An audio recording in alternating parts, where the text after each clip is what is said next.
My family disowned me because my sister blamed me for her divorce. Years later, I got an unexpected email with proof, so I ruined her life. Nearly 7 years ago, my family severed ties with me and expelled me from our home. I was 22 at the time, now 29M, and lacked the financial means to afford my own place. The situation escalated so abruptly that I had no time to brace myself, emotionally or financially. The root of this turmoil? My sister. Hannah, 37F, and I were never particularly close due to our considerable age difference. She tied the knot with her boyfriend Pete, 39M, after 3 years of dating, marrying him at 27. Their union lasted 3 years before dissolving, with Hannah accusing Pete of infidelity, specifically an affair with one of my friends. At the time, I was living with my parents after graduating from college, saving money before moving out. They were fine with the arrangement until my sister announced her divorce. She returned home one day in a hysterical state, sobbing uncontrollably, declaring that she had filed for divorce after discovering Pete had been unfaithful for 6 months. Then, without hesitation, she threw me under the bus, blaming me for introducing him to my friend. Emily had been trying to gain weight, and since Pete was a licensed dietitian, he agreed to assist her. I was the one who introduced them, and according to Hannah, Emily was the woman Pete had been cheating with. I was blindsided by the accusations. While Emily and I weren't particularly close, I knew she was a good person who would never engage with a married man. Additionally, Pete had always seemed deeply devoted to Hannah, constantly speaking highly of her. The notion of him betraying her felt completely out of character. Despite my skepticism, my parents sided with Hannah without hesitation, never questioning her claims, even though she lacked any evidence. I could understand them standing by their daughter over their son-in-law, but what baffled me was why they turned against me so readily. One day, Hannah stormed into the house, had a complete meltdown, and somehow convinced my parents to kick me out, solely because I had introduced Emily to Pete. She accused me of sabotaging her marriage, and for reasons I still don't comprehend, my parents agreed. I was devastated. I pleaded with them, but they refused to listen, insisting that if I didn't leave willingly, they would forcefully remove me. Within a single day, I lost my family, my home, and my sense of security. With nowhere to turn, I found myself sitting on the sidewalk, sobbing among my belongings for over an hour before gathering enough strength to seek shelter at a friend's place. For the next several days, I attempted to reach my family repeatedly, but to no avail. My friend was gracious enough to let me stay with him until I secured an apartment. Unfortunately, my parents had already made up their minds. I was to blame for the divorce, and nothing could change that. Before kicking me out, they even told me they were disgusted by my actions, which made no sense since I wasn't the one having an affair. They blocked my number, cutting off all communication. When I attempted to visit them, my mother threatened to call the police if I didn't leave. That was when I finally accepted that they truly held me responsible. Looking back, I shouldn't have been surprised. Hannah had always been their favorite. I was an unplanned second child, and as a result, I had always been sidelined. I never resented it growing up, but I never imagined it would lead to something this extreme. Desperate for clarity, I spent weeks trying to make sense of everything. With my family completely shutting me out, I had no way of confronting them. Pete, too, had blocked me, which made no sense. I couldn't find him either. Both he and Hannah had vacated their shared home and moved back in with their respective parents. With no other options, I turned to my last hope, Emily. Although we weren't particularly close, I arranged to meet her and explained the entire situation. When I asked if she had been involved with Pete, she vehemently denied it, and I believed her. Emily insisted that she had only met Pete a handful of times, strictly for professional reasons. There had never been any romantic involvement, and she had no idea why Hannah had made such false claims. She even revealed that she had been in a committed relationship for years and was engaged to be married. She showed me photos as proof, and her story was far more convincing than Hannah's baseless accusations. At that moment, I knew Hannah had lied about the true cause of the divorce. But without concrete proof, I couldn't confront my family. And without evidence, I knew they wouldn't believe me. Back then, I was desperate to reunite with my family. I missed them terribly, despite what they had done. But over time, I learned to move on. I eventually secured my own place, threw myself into my job, and made work my sole focus. I needed to stay occupied, not just to pay the bills, but to keep myself from drowning in sadness. There was no other option. The pain lingered, but I had to move forward, with or without their support. Years passed and life improved. I moved from my tiny apartment into a more spacious one. I got engaged to my girlfriend of 2 years just last week. And that engagement post, it changed everything. A few days after sharing the news online, I received an email, seemingly out of nowhere. It didn't just clarify the truth behind Hannah's divorce, it contained undeniable proof. My fiancée, Liza, 30F, typically only posted about us on Instagram, but this time, she also shared our engagement photo on Facebook, where her audience was broader. The post was public, and many people saw it, including my former brother-in-law, Pete. It turns out, Pete and Liza had crossed paths at a medical seminar years ago. She's a doctor, and she had added him on Facebook at the time. That's how he found me again. It's a small world, and for the first time, I finally had the truth in my hands. I was pleased about it. He reached out to me a few days after we posted, but rather than messaging me on social media, he opted to send an anonymous email. Later, he explained that he did this to avoid feeling awkward about the situation, considering it had been several years since his divorce, and he didn't want to come across as a bitter ex who hadn't moved on. Besides, he had been the one to block me in the first place, so reconnecting after all this time made him feel uneasy and self-conscious. As for the email itself, it contained the entire story along with concrete proof of what had transpired 7 years ago. I was in utter disbelief as I read through it. Apparently, my sister had been the one cheating on Pete, not the other way around, as she had led us to believe for so long.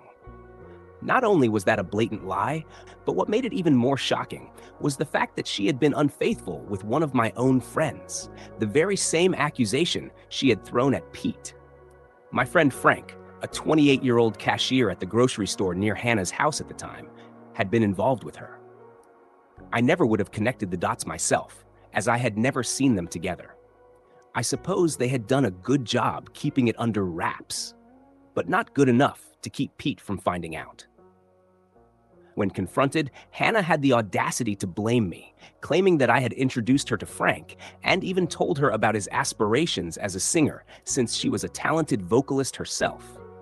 She had agreed to help him, and before long, their relationship had escalated into an affair. She even accused me of being complicit, helping them keep their secret for years. Of course, all of this was an outright fabrication. I had been completely unaware of Hannah and Frank's involvement. Pete had been furious when he discovered the truth and, in a fit of anger, decided to cut ties with my entire family. He now admits that blocking us all was a rash decision. But at the time, he was too enraged to think clearly. Naturally, he shared all of this with me in person, since his email had been deliberately impersonal. He didn't want any trace of it leading back to him. But I pieced it together regardless. The evidence he attached included a series of email screenshots between my sister and Frank, where they openly discussed how easy it was to deceive Pete.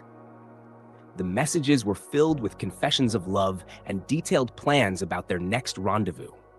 There was no way she could deny any of it, especially since she had even signed off using her middle name, a detail very few people knew about. I had her completely cornered. I was certain Pete was behind the email, but to confirm my suspicions, I went through Liz's Facebook friends. My gut told me this had something to do with social media, and sure enough, when I finally spotted Pete on her friend list, I reached out. We met up a few days ago, and he revealed that he had learned about Hannah's version of events from Emily, whom he had run into a couple of years back. At the time, I had told Emily to keep my side of the story a secret, a decision I now deeply regretted. Had I not insisted on that, she might have told Pete the truth years ago, clearing my name long before now. Pete admitted that he had wanted to contact me earlier, but hesitated because he felt awkward about it. Honestly, if Pete weren't so easily embarrassed, my life would have been far less complicated. Regardless, I forgave him. I needed his help to completely expose my sister, and I knew he'd be more than willing to assist. Hannah had been lying to our parents to secure financial support during her divorce. and for good measure, she had thrown me under the bus. She must have realized that one conversation with Emily would unravel her entire web of deceit. I couldn't wrap my head around how someone, especially a blood relative, could be this selfish. She had never even bothered to set the record straight, and my parents had naively swallowed every lie she fed them. Had they known she was the unfaithful one, she would have been in serious trouble, and she simply couldn't risk that. Well, too bad for her. The truth was finally out, and I was ready to use it to turn her life upside down, just as she had done to mine all those years ago. I wasn't sure if my family still lived in the same house, as I hadn't seen them in 7 years, but as luck would have it, they hadn't moved.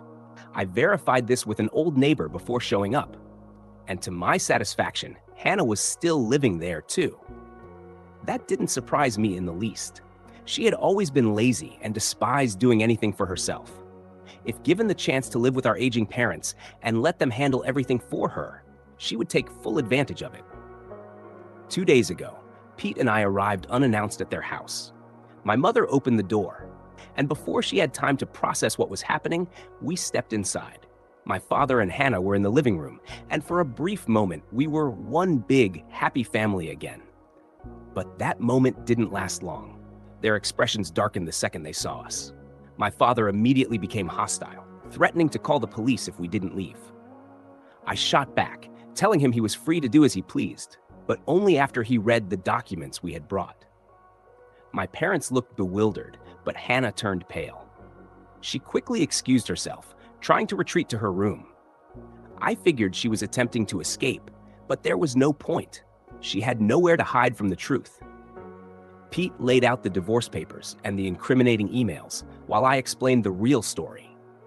He also revealed how Hannah had been forced to part with our family heirloom, our grandmother's diamond ring, as part of the divorce settlement. She couldn't afford the financial payout, given that she was just a high school teacher, so she had no choice but to sell the ring instead. My parents were already horrified by what we had exposed, and this revelation was just the final blow. We watched as my father demanded answers from Hannah. But even when faced with irrefutable proof, she still tried to spin more lies. My father had enough. He wasted no time throwing her out. He packed her belongings himself, shoved them into her hands, and then ordered all of us to leave. I didn't need to be told twice. Pete and I walked out, leaving Hannah to beg and plead with our parents to let her stay, just as I had done all those years ago. This was karma at its finest, and I had never felt more satisfied. It has been a couple of days since then, and earlier today, my sister showed up at my place, demanding that I fix things with our parents immediately. I had no idea how she had tracked me down, but I told her. I didn't owe her anything anymore. She had destroyed my life once, so I returned the favor, and now we were even. I suppose she had no dignity left, because as soon as I said that, she broke down in tears, accusing me of being heartless. I had no patience for her theatrics, so I shut the door while she continued to weep uncontrollably.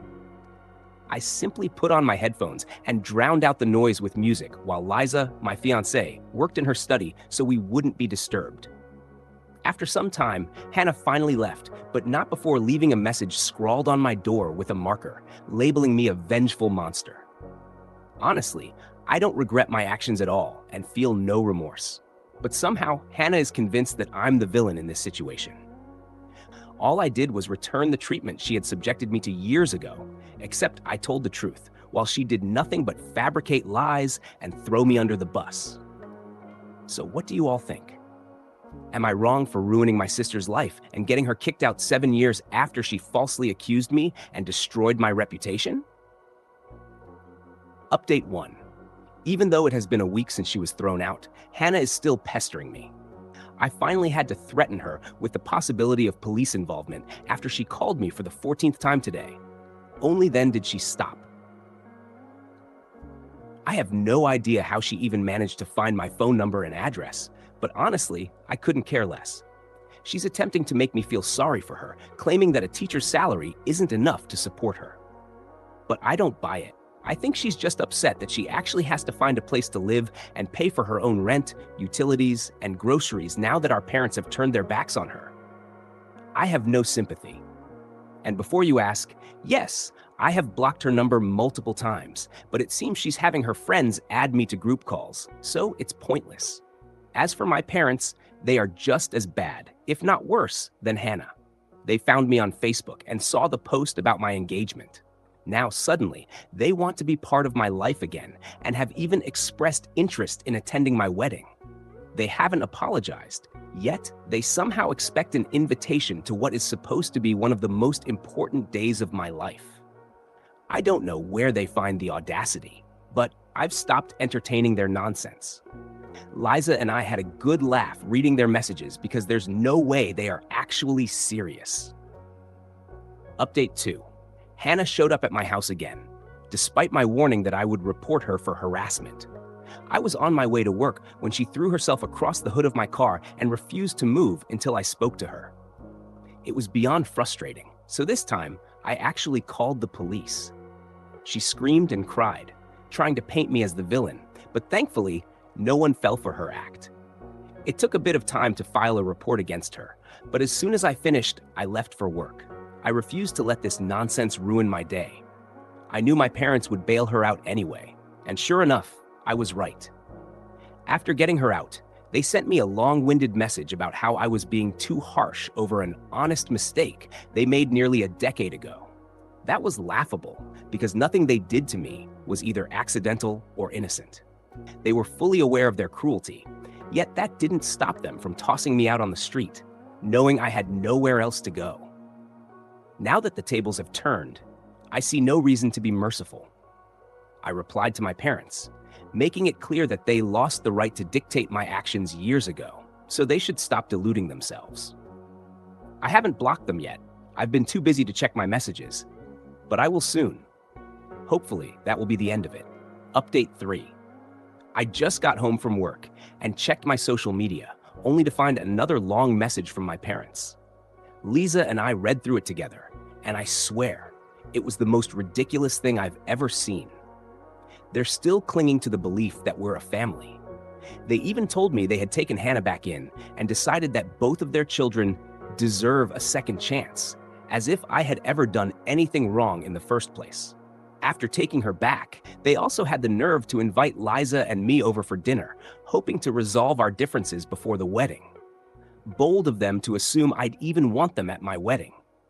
We laughed at their delusional message before I replied, making it crystal clear that I had no interest in anything they were offering. I've lived without them for 7 years, and I'm doing just fine.